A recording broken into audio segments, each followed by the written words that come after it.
My business had scaled to $20 million that year. I've made it. I'm on top of the world. I hated life. I was ready to walk away, sell it, sabotage it.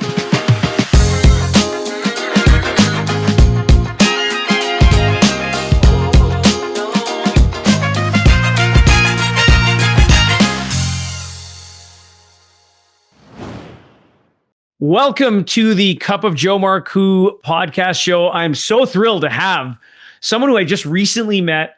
We're both in a mastermind group, and he's got a formula that I'm telling you, every one of you that are watching and or listening to this, you need. Which is why I'm like, George, how do I get you on my show? What do we need to do? And it was like, yeah, I can hop on. It's awesome.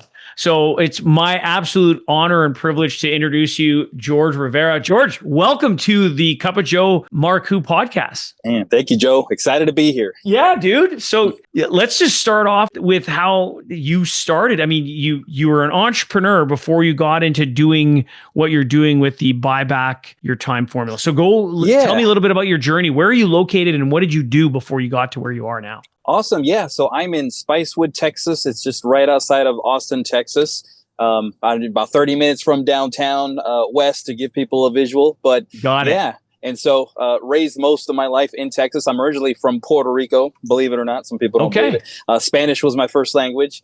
And got it. Yeah. And so I started my first business at the age of 17. I was in high school. I was kind of watching late night infomercials. This was in, dating myself here, 1995.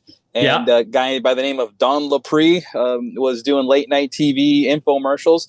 If you Google him, the end of his life wasn't so great, but yeah. What was he doing the infomercials on? Was the Don Lapre, was he doing like he had a whole bunch of different infomercial products, didn't he? He was pretty big time. Yeah. I mean, it was all in kind of the make money space, but just different angles. Yeah. And yeah, he was like, the biggest thing that I remember was, I'm making so much money out of my tiny one bedroom apartment. And he made it just seem so easy that anybody could do it. And I'm like, That's me. I can do that. And so I was so excited. I got my mom's credit card and I bought the thing. And my initial intention was, I'm going to get this course and I'm just going to put it under my bed because, the normal path is you go to school, go to college, get your degree. And then once I'm educated, I'll pull it out and learn it. And then I got it and I was like, I could do this now. I could start doing this now in high school. And I did. I did that. And one of my first projects was like a direct mail project and classified ads project. It didn't really work out, but it instilled inside of me the desire to want to be my own boss and never have a boss, never have somebody tell me what to do and kind of control my own destiny in that sense. Good for you. And so when did you come to this idea of buying back your time?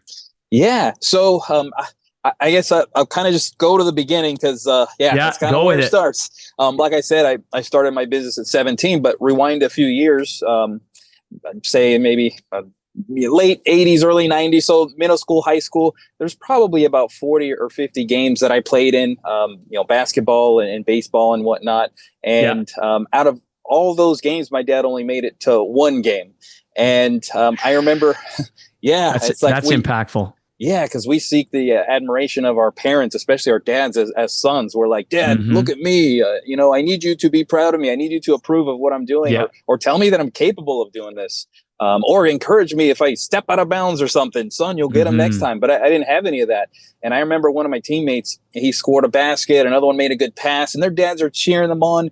Here's your Gatorade, high five and hugs at the timeout. And when I would do that, I had nobody, cheering for me like that with that kind of adoration. Yeah. And so the next time one of my friends scored, I looked at the other dad, and I was like, man, I wish that guy was my dad. And jeez.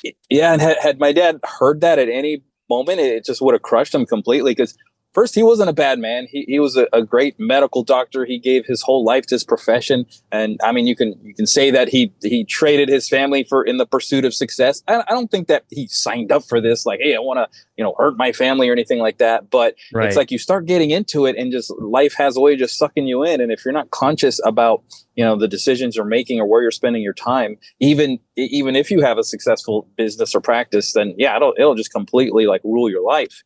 And so, it sounds, George, like the money aspect. And I think a lot of entrepreneurs that are listening and salespeople that are listening, you're making money not so much because you want to live this fancy lifestyle.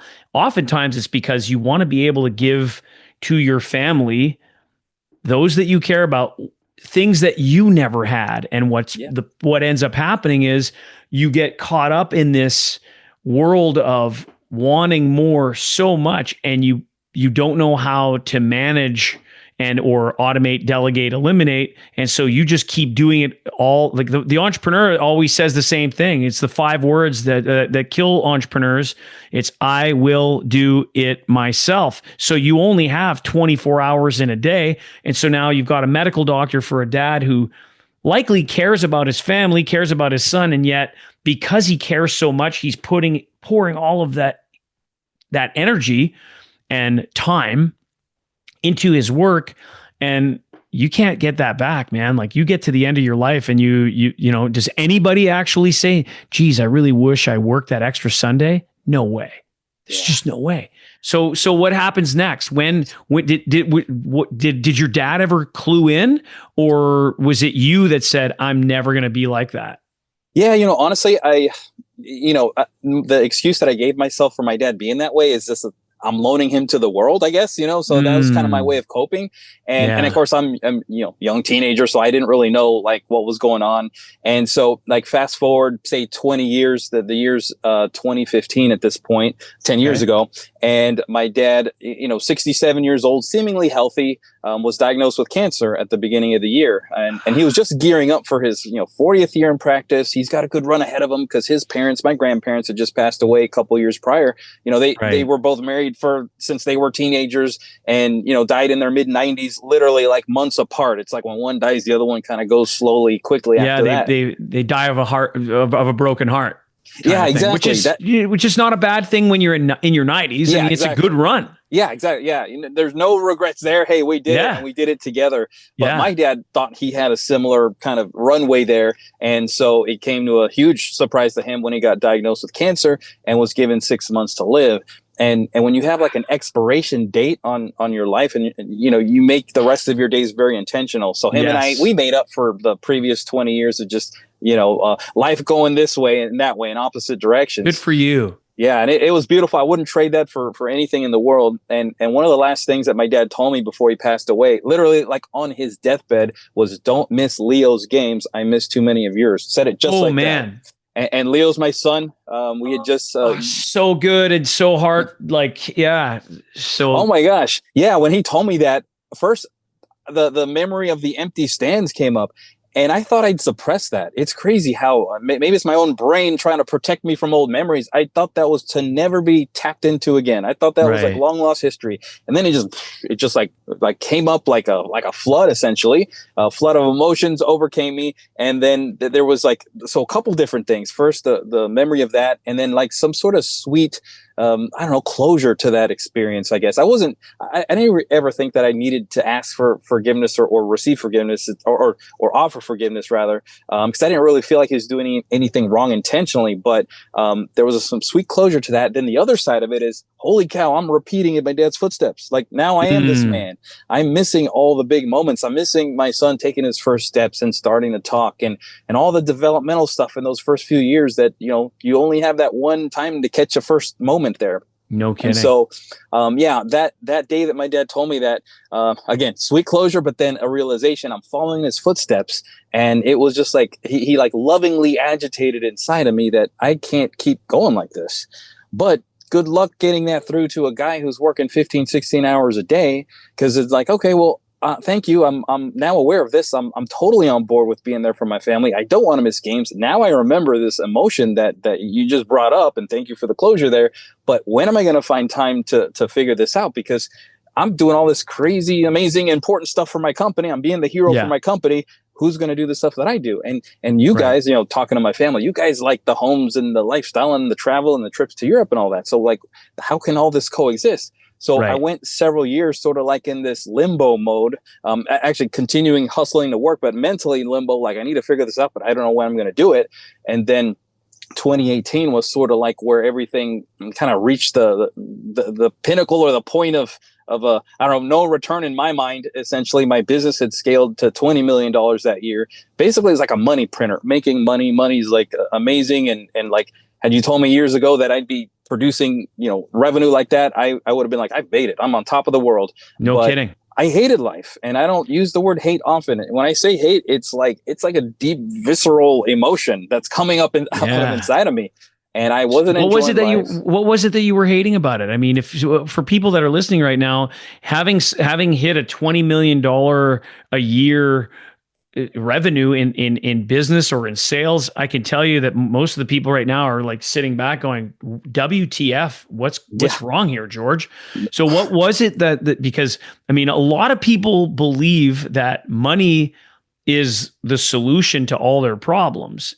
And you're suggesting here it's not that it can't help you solve problem and it can't help you be comfortable. What was it in that moment where you're reaching this pinnacle and you're hating it? What was it?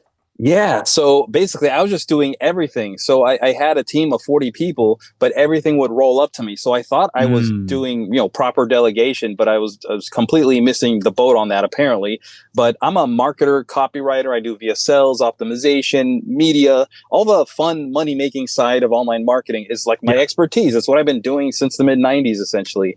Not the operation stuff, not managing chargebacks and setting up merchant accounts and fulfillment and paying invoices or paying vendors, which is kind of a big deal when you're doing that kind of volume. Like if you don't double check some of what you're being billed for from like traffic networks and especially when you pay per sale, you can lose multiple six figures just on an invoice because you're overpaying for sales that never happened or they were fraudulent. And I actually have, but in this case, like the pressure was so on me that I was just like I was ready to like walk away, sell it, sabotage it. And it's not like you can wake up one day and hey, I want to sell my business and it sells tomorrow. It takes years to selling prepare. a business. Yeah, I've done it, and it's to get the right buyer, to make sure that they have all their I's dotted and T's crossed, the legalese, and to finally get it done. It's like building a home. You think that you're going to get your house built in 6 months. Keep dreaming. It's never going to happen that way. No way. Yeah. So, so the other option was close it down, and that's not very smart, or sabotage it, which I wouldn't intentionally do. But my place in my mind was sort of like, I just don't want this. So inevitably it would have gone in the wrong direction. So of course I have, a dear friend who was also my coach and my mentor at the time. I sent him an email because he was in Europe in Rome with his family. And I'm like, I don't want to bother him, but I want to get this off my chest. I'm just going to email him. So I email him and I put in there are just some days that I hate this business and just some real deep emotional stuff that even as I was reading it recently, I was like, oh my gosh, like I was in a crazy state there. And I was like, hit me back next week when you're back in the States and we'll pick it up. And so I was like, good, I got it off my chest. Now let me go back and, figure out kind of back to the grind. Back to the grind.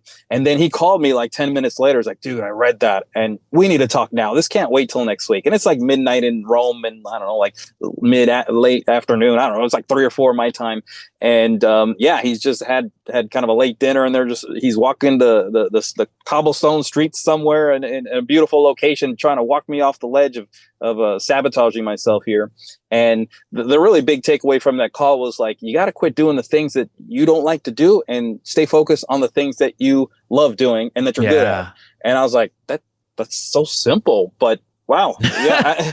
I was like, simplicity is elegance. That's the beauty of it. Yeah, exactly. It was so easy that I just wanted to bang my head, against the wall because I'd practically been doing that, in the years prior.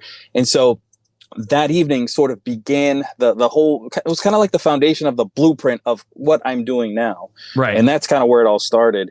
And slowly but surely, we started kind of getting things getting it off my plate, properly delegating to people, having the right infrastructure, and through frameworks and just consistent practice of what I call now the buyback time formula, was able to work myself out from being the bottleneck where everything is stuck on me and I'm hating life to complete and total freedom where like sometimes good I'm literally off the grid for like 2 months and I'm checking in with my team. Hello guys, you guys still there? And they're like, yeah, we're still here. Emergencies still happen. Somebody else just handles them. And that's a result of the frameworks that we put into place. And so, and another amazing part of it is that, 2018 did right at around 20 million. in 21, we just did shy of $50 million. Like, so more than double the business by stepping out of the way, focusing on what I do best. And I was able to take extended time off. I was buying real estate. I was buying, multiple properties and Airbnbs and lands, and teaching my son how to negotiate real estate deals, just really pouring into my son. And we homeschool him. So we're able to take him anywhere. It's like we're studying the Washington Monument or the Four Corners in the Southwest. And hey, let's go see it. And that weekend we see it, and it brings education to life. It brings, the geography to life, instead of like just studying it in books and hoping that you absorb it. And so yeah, that was kind of like the peak of the transition. And I'd say over the last 3 or 4 years, I had a number of peers, different networks. They don't talk to each other, just different groups that I'm familiar with, all tell me, like, you got to teach how you do this stuff, or share how you're able to live this lifestyle. 100%. Yeah. So now talk to me about, because we got to unpack a lot of stuff here, George. I mean, thanks for sharing your personal story, because that's the desire is, whether it's painful or pleasure, and it's usually pain. Pain gets people to get off their ass and move and get something done. And the pain that you experienced as a teen, and to no fault of your father, I think based on what you're saying, your father's heart was in the right place. Then you got to get to a point where in your adult life, as quote unquote successful as you were, you weren't happy. And now to find that what you're doing, it's got to be the next question, which is, what's the driver for you to do this for other people? Yeah, that is a great question. So I would say, like I was saying, a number of people would tell me like that I have to teach this stuff, but I was like, I've never done coaching. I've advised people before, but not like I'm teaching you something new in life and all that. I've always been a doer. And there's coaches out there that all they've done is coach, but they've never done. And so I'm kind of like the opposite of that. And so I'd say over the last 4-6 months, this whole concept of just coming up with the framework to be able to buy back time, came to fruition essentially. And I put it in a book, and you can apply these strategies to buy back time for whatever it is you're passionate about. And I'm a family first, father first guy, and I know there's dozens of people, dozens of millions, I don't know, infinite number of people just like me, like the me of 10 years ago, stuck. And I call it cash rich, time poor founders, executives, CEOs, super duper important people. It's a professional term that that need this kind of relief in their life. And they're thinking like me. They're like, hey, I love it. I want to be there for my kids, but who's going to do all the crazy, amazing, super duper stuff? Who's going to be the hero to my business that I am? Right. Yeah. And so give me an idea of who's the ideal person. I mean, you said the super duper executive driven type of person. I mean, because salespeople are, they're armies of one in and of themselves, like especially those that, are account executives, or they're, online coaches or whatnot. And they've got to go out and they've got to do the DMs. They've got to follow up with people. They got to do delivery of their service, and then they got to do check-ins and whatnot. So at the end of the day, you, George, can only take on so many clients, unless of course you got a team of people that are helping you, and you build up this tribe of Georges that are doing, and they believe in your vision. So who's your ideal client right now? If you said, Joe, if this person's listening, they can get my book, or they can reach out to me, who would that be? Yeah, so that's a good question. I feel like anybody who has an interest in starting a business and sort of learning from the beginning how to structure it right, they would benefit. But the people who I feel would benefit most by just sort of like, wow, these are some things I can implement immediate, are what I would call like the cash rich but time poor people. They're cash rich because they're succeeding to a certain degree in business. And I specify on the business side, they might not be succeeding at home and in other aspects of life. And or their health. Exactly, their health. Yeah. That's another huge thing. Hormone optimization. I'm a big fan of that. If I can go back 10 years and tell myself one thing that would have helped me during the rougher days of my life, just trying to figure out and navigate these waters, I would have just said, as a man, I need to get my testosterone levels in check, because men with low T, aside from just the obvious stuff that they only advertise, but we got a lot of brain fog and just low motivation, low mood, and oftentimes the symptoms that are similar to depression. And And so optimizing my hormones was like an amazing thing, in addition to just healthy lifestyle and diet too. But yeah. So do you talk about that in your book? I briefly sprinkle it in, and I do have where I mentor and walk alongside clients to implement this. Love it. On a, like let's go, arm in arm together, walking down the street here. I do suggest it. Look, I'm not a doctor. I'm not a health expert. Don't need to be. I can just tell you what's worked for me, and I can give you some suggestions, and then also do your own research, and you can bounce questions and ideas off of me. There's quite a few people that I know that listen to the podcast. They're in the fitness space. They're health coaches, nutrition coaches, gym owners, and some of them are clients. And it's interesting, as we get to a certain age as men, there's no doubt that your natural testosterone levels are going to drop. And there are many people who I know personally who have now gone and started taking hormone therapy or TRT, and they've said exactly what you've just shared. It has absolutely changed their quality of life. Never mind all the benefits of libido and everything else. We're talking brain fog, having more drive, more energy, better quality sleep. I mean, sleep alone. You want to talk about having better quality of life? You got to sleep well. I feel bad for people who don't sleep well. I'm one of the lucky ones. My head hits the pillow and in 30 seconds, I'm out. Nice. And doesn't matter when I go to bed. I just literally, I'm like, yeah, I'm going to go to bed now. And I don't have to stay up till 2 a.m. to feel tired. I can go, yeah, you know what? I actually have a reverse alarm on my phone telling me when to turn the phone off so I don't get blue light in my face. And then I can chill, or I can have some magic time with my wife, which includes maybe going to bed early and magic time and then fall asleep like a baby. And these are things that again, you said you were originally from Puerto Rico? Absolutely. Yeah. The tiny little island in the Caribbean. Right. The protectorate of the United States, right? So I mean, even in Canada, there's this taboo about talking about, sexual health. It's like people don't want to talk about it. It's like, and yet meanwhile, people are thinking about it all the freaking time. Yeah. And don't kid yourself. So as someone who's helping people buy back their time, which I think is critically important, what would you do with it? Like, that's the question I want every listener and viewer to consider. What would you do with the time that you've got? Think about George's dad. He's busting his ass, and then all of a sudden he's been given, oh, by the way, here's the end date. We all have an end date.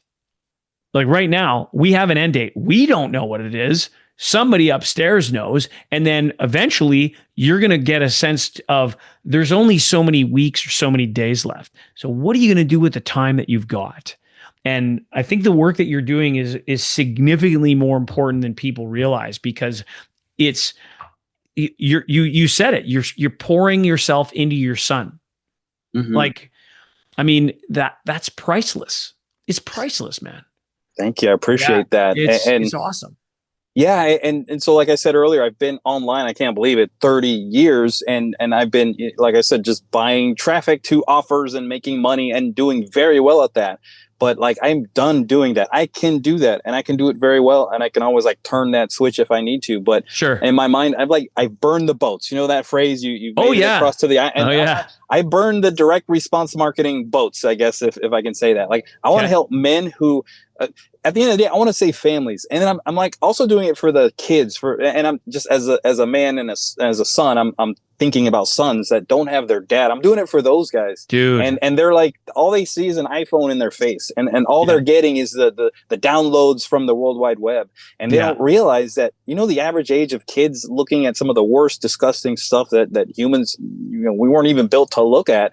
They're starting to see this stuff at 8 years old. Yeah, and it's just insane, and that just that alone will set you down a path that, I don't know, will make you want to rethink your whole life if you sort of knew where that ended up. So, I don't know. I guess I got a little off track there, but it's not off track for the kids. George, it's not off track at all. I mean, it's because we get caught up in, hey, if I could have more time. I think one of the problems that a lot of entrepreneurs have is that if they had more time, they would just do more work. Yeah. And that's not the point, because like the message that you're saying is no matter how, first of all, just remember, everybody, there's going to be somebody who's making more money than you. So that's not the competition here. Like, life isn't about that. Wayne Dyer used to say when he was alive that when you're going to get buried or put in a casket, you're going to get buried in a suit with no pockets, because you can't take anything with you.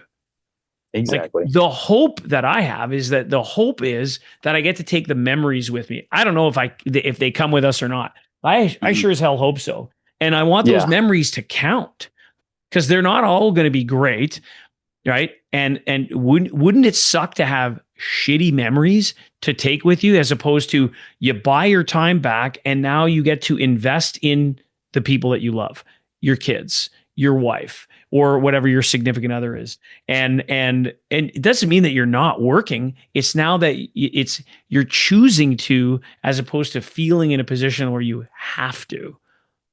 Absolutely. Right? You're spot on. And it's the generational impact that this is going to have too. It's so much more beyond just the nuclear family, which that's important enough. But, training your own children to pass it down, training your son how to be a man, showing your daughters what to expect from a future man, so that when they see a man or a boy, whatever their age might be, start acting out of line, they're like, nope, that's not how my dad did it. My dad was different. My dad opened my door. My dad didn't speak that kind of language in front of women, and the list goes on and on. So so I think I mentioned to you in our mastermind meeting that there's a guy by the name of Bedros Keuilian who's got a really interesting, and again, I've rewritten it down, because Confucius say bad handwriting better than good memory. I'm going to make a connection between you and Bedros, because he's got this really cool program called the Squire program, and it's for men that want to be better fathers and to be able to help boys be better men. And buying back your time has afforded you the ability to be able to spend more quality time with your son. How old's your son now? Yeah, he's 10 and a half. I'm going to be 11. Those halves still count for something at that age. For sure, at that age. So your son at 10, he might be still a little young. He'll come. I can guarantee you, by the time he's 20, he's going to realize how lucky he was to have a dad like you. That's the thing. I mean, it's that you can't go. There is no time machine for you to go back and be able to recapture that. Like, your dad had said it to you on his deathbed. It's like, don't miss out on any games. Like, I'm just hearing that, and it's just like, my God. Yeah. Let's change gears here, because it's heavy, and so let's go into some fun. Now that you have this concept of buying back your time, you've been able to spend time with your son, and you don't have to be working 80 to 100 hours a week. What does George do for fun? What do you do when you decide, hey man, I'm literally gonna like do what I love to do? What's a passion thing that you do that isn't related to the buyback time for? Yeah. That's a good question. Yeah. I mean, we just love to travel a lot as a family. So I'm very fortunate that my wife loves travel, as does my son. He's just used to it. So he's kind of like, well, sure. What we do. And yeah, I mean, we've been all over the place. I mean, what we like to do is we like to go to different states and give a police station donuts to every state that we go to. So we've done 35 states, and we got 15 to go, and then after that we'll start in the provinces in Canada. So we'll just try to get, great, man. Yeah, and then maybe the Mexican states next. We'll have to see what kind of road system they have to get around easy down there. But yeah, we just love to like support law enforcement, and I know they get a bad rap, and whatever. Oh, they do, man. There's the occasional whatever, but it's the media that. Yeah. The media makes it look horrible. And the fact of the matter is that, we count on them, and like there's this invisible safety net around us. And then when they stop us, and I mean, like, listen, I'm not white as snow. If they stop me for going through a red light or a stop sign or speeding, I'm pissed off. Yet who am I really supposed to be pissed off at? Right? One finger going to you, 3 coming back. I'm the guy who went through the red light, the stop sign, and of course, what am I thinking? Aren't there other criminals? Blah blah blah. Hey, listen. I mean, and these are human beings that are doing honestly one of the toughest jobs around. And of course, now everybody can just pull out the camera and, this is my old phone. I got a couple phones, right? So, pull out the camera and videotape everything that's happening and then post it. And of course you make these people look, they're vilified. And it doesn't mean that there aren't bad people out there, even in positions of law enforcement. Sure, the 99.9% of them are good people and they have tough jobs. It's like a school teacher. They got tough jobs, man. Like they do not get paid enough. And they're dealing with the same unfortunate bad apples a lot. Yeah. So what got you to decide, hey, you know what? I want to be able to praise law enforcement. What was it for you that clicked that in? I'm curious. Yeah, no, it's something like we have. So my son Leo, his uncle, my brother-in-law is in law enforcement, so that's one. And then I think you touched on it earlier. The media, they were giving them such bad press, especially around 2020, and we're just like, you know what, we're gonna go all out and show them some love. So good for you, man. Yeah, just show them some encouragement, and that people appreciate you. That's not everybody out there. Yeah.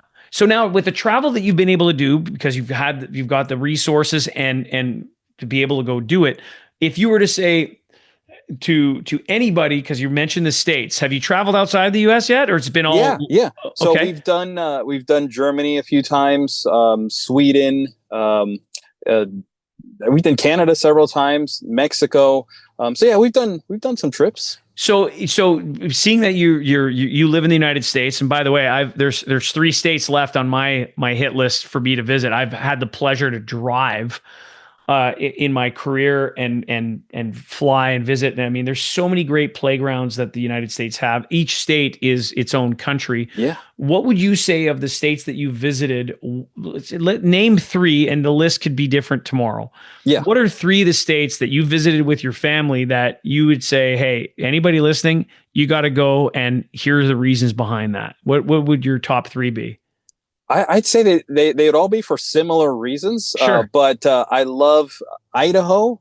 I love just like rural lake towns. Yes. And just like just like small town feel and charm and super nice people. So like I feel like I'm going to say similar things about Northern Michigan, where we have a property up there. Okay. And actually it's Leo's Lake House, leoslakehouse.com for a visual if you want to see. Sweet. And that's the view that we get to look at when we're up there. It is that's South Canada. Yeah, exactly. Yeah. It's an investment property, but we use it whenever it's not being utilized. So off season. And so it's just like a free house that also pays you. And we have an amazing view. And then the other place, I'd say New Hampshire. There's a lot of New England that we like. So like Vermont, New Hampshire, like they're bordering states, right? Different characteristics. Beautiful. Yeah, it is. So I don't know. They're so small and they're right there together. I just feel like that's a very similar region. But I love just like the ruralness of it, the tall trees. So we live in Texas. It's kind of dry, tall. There's no tall trees. So like that change of scenery is really nice for us. Good for you, man. What you're doing and what you've been able to accomplish thus far, George. I think that you're up to something that's going to be quite impactful, not just now, well past your time here. When you're gone, there's going to be, my hope for you is that this truly impacts people for generations, because the reason behind it is just so powerful. It's not about having people having this life of Riley and putting your feet up and not having purpose. It's the purpose of behind the time, because this is the renewable. This is not a renewable resource. This is not like trees where we can rebuild them. When we have a finite amount of time as in these vessels that we are in, and your offspring or your significant others in your life, they need you around when you're, and bro, when I first heard your story during, Kevin's, mastermind and it's, the Impact and Legacy Mastermind has been so great. Some great people in there, and I'm really glad to have met you. So for people that want to get to, where can they access your book? Yeah. Well, let's start there. They got to pick up your book. So it's at buybacktimeformula.com/book. And as far as like socials and stuff, I have links to them on the root page on buybacktimeformula.com. Awesome. You kind of find the Facebook and the TikToks and whatever. For sure. I'm a paid media guy. Okay, so I'm new to this whole works. Getting my name out there, from an organic social standpoint. And so yeah, I'm getting better in my videos and kind of pushing a little content out there, just being good for you, trying to be top of mind out there to my ideal audience. Do you ever go and or plan to, because again, you were doing paid media before, do you plan on doing speaking engagements to show whether it's companies, executives, mastermind groups, how they can actually buy back their time with the formula and frameworks that you put together? Yeah, absolutely. I'm looking to do some public speaking and speaking to groups that would benefit, to ideal clients, to speak at, masterminds, small events, just anybody that feels like they have a group that could benefit from my experience. And I just love to share. And honestly, like, people that get the book or hear my presentation, my goal is that you learn something you could apply and it changes your life. And I know it's kind of counterintuitive or counter to like getting, sales later or what have you. But my goal is that when people read the book, they're like, holy cow, he just gave me everything. I don't need to go to this other website to buy a $5,000 program. I mean, I'm there to help if you need it, but it's like, it's all there. So guys, get the book. If you're looking for the details, it's going to be in the description below. There'll be a link to it.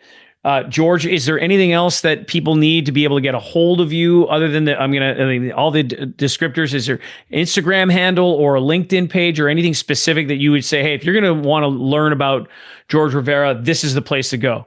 Where would you tell them to go? I have all those socials on buybacktimeformula.com. Some of these socials are Buyback Time Formula, but some of them aren't. So I just said, you know what, I'll put them on the root domain so that they properly link out. So love it. But yeah, it's all there. All the information is going to be in the links below, you guys.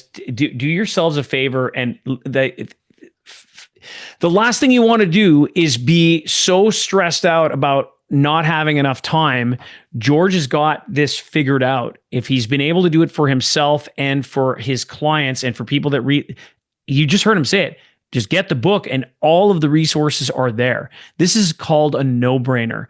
Do yourselves a favor, check it out. George, thank you so much for being on the Cup of Joe Marcoux podcast, man. I wish you all the success in the world and congratulations for what you're doing. It really, you hit me right in the feels. It's awesome.